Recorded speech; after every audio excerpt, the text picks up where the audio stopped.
Так, жерге таштады да, көтеріңе дағы ешкі. Үшінші ешкіні.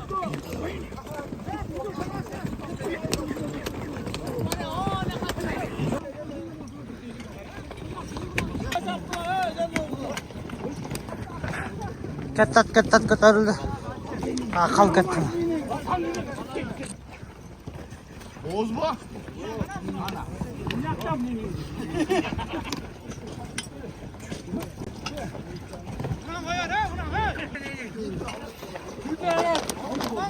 Aman da evle Allah erkek olmuyor Allah bu. Ya Allah şimdi ne sahip Allah.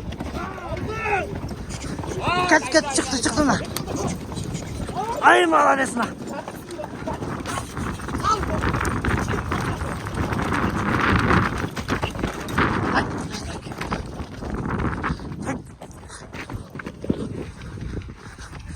Echkiga ko'tar chiqdi.